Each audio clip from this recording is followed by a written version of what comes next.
Zombies are nothing new to video games. Their shambling, rotting masses have been a vital part of the medium for decades. We've taken them on both solo and cooperatively in the Resident Evil series, but they've always been the shuffling immobile type. The movie 28 Days Later changed the perception of The Walking Dead to The Running Dead, and Valve's Left 4 Dead strikes the same exact terror chords as 4 players try to survive a zombie apocalypse. Does this Day of the Dead usher in a new dawn for cooperative games?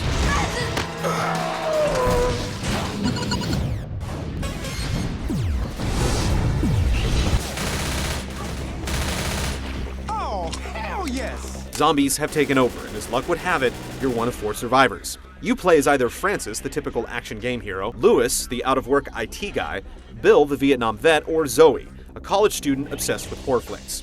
Exposition is kept to a minimum. Aside from the game's open, there are no glamorous cinema sequences, arresting dialogue, or any other kind of prose.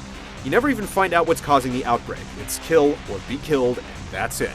This simple setup carries over to the actual game. Though there are 4 different characters, they all play exactly the same and brandish the same weapons. Reloading. The loadout isn't as extensive as we'd like, considering zombies are perfect gunfire. You get handguns, machine guns, shotguns, sniper rifles, Molotov cocktails, and pipe bombs. The latter is especially fun because it'll attract hordes of the undead to it before detonating. Still, the game is just screaming for rocket launchers. The weapons are pretty limited, and so is the content. There are just 4 different levels to play through, with each one having 5 different sections to conquer. Each section begins and ends in a safe house where you can replenish ammo and health in preparation for the next battle. Okay! The chopper's coming! Each level concludes with a desperate stand as you wait for transport. If you play by yourself, you'll get 5 or 6 hours of play. If you tackle it with 3 friends online or off, you'll be lucky to get 4. There's also competitive multiplayer for up to 8, where one group of players acts as the survivors and the other side plays as the infected. You're at a distinct disadvantage as the infected because you have to get near the gun-toting human players to inflict any damage. It takes a lot of coordination to be successful. You can play as the exploding boomer, the pouncing hunter, or the tongue-lashing smoker, and you're never locked onto the same one. It's fun when well coordinated, but incredibly frustrating when it's not. Unlike Team Fortress 2, which shipped with horrible netcode on the consoles, things run smoothly in Left 4 Dead. You also have enough options to make sure the online experience is enjoyable. Left 4 Dead features simple, elegant design. You can drop in or out anytime, and you can even let the AI take over for you on bathroom breaks or trips to the fridge. We're confident that the PC version will feature a lot of extra content going forward, but we're not so convinced that Valve will support the Xbox 360 version with the same vigor considering the developer's track record. How much enjoyment you get out of it depends on how much the gameplay resonates.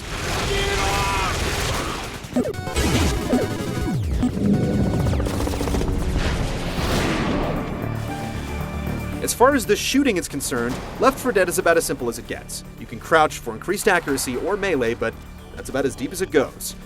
There are no alternate firing methods, and with the exception of the sniper rifle, no ability to zoom in on targets or fire down an iron sight.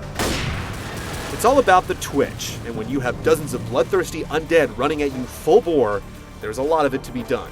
Even the console controls are up to the task. Despite their limited numbers, the weapons are fun to use. There's something rewarding about dropping a Molotov in just the right spot and watching a dozen undead burn to a crisp. If you have the right weapon to keep your wits about you, few situations are impossible to overcome. The armaments do an excellent job of empowering. Managing health is an important component of the game. This is another way cooperation is key. First aid kit over here! There are 2 ways to replenish health: first aid kits and pain pills. First aid kits restore 80% of your character's health, but there are only so many. The same goes for pain pills, which give you a 50% health boost that dwindles over time. Once they're gone, that's it, so playing with the greedy can definitely present a challenge. And their locations change with each play. Ammo here! If your health does hit rock bottom, you're incapacitated, and you'll have to wait for teammates to revive you. This can only happen twice before you're dead for good, and with enemies like the smoker that can snare you with its tongue and hold you until you die, you're really reliant upon others for survival. If you've played online much, then you know that this can be both a good and bad thing. Teammates are also essential to survival because there are far too many enemies to kill. If you stray too far from the group, one rush of zombies is more than enough to take you down. If one of the boomers vomits on you, the undead are drawn to the scent, and you're quickly swarmed. The AI does a competent job of standing in for you or playing along if you don't have enough friends to join. They're a little happy with the first aid kits and tend to run into the line of fire, but you can't blame them for your failures. The enemies are even smarter, navigating the terrain like rabid cats, making things unpredictable. While the sheer amount of content is kind of lacking, the idea is that the AI director will scale the experience to make sure it's always different. What this really amounts to is more health and less enemies if you stink, and vice versa. We've had problems noticing these on-the-fly adjustments until we were playing on the higher difficulty settings. It can be subtle, but it does work.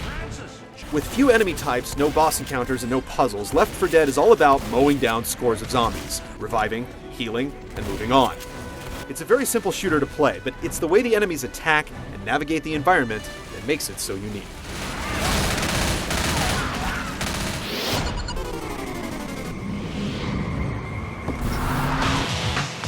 The Source engine has matured quite nicely on the PC.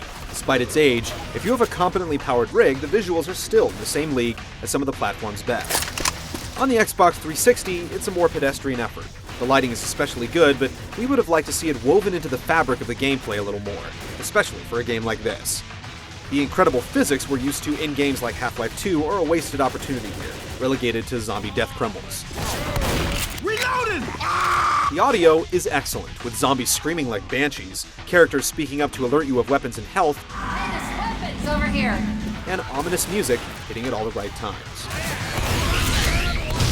Left 4 Dead is a fun game while it lasts, but that's not long. There's not much nuance to the combat or weapons, but the realistic enemy behavior gives it a sense of unpredictability. The AI director is mostly successful at scaling the difficulty to the skill of the player. And this is one co-op game that actually forces you to cooperate. Some will find it refreshingly straightforward, others will find it repetitive, but everyone will have at least a few hours of fun just trying to survive.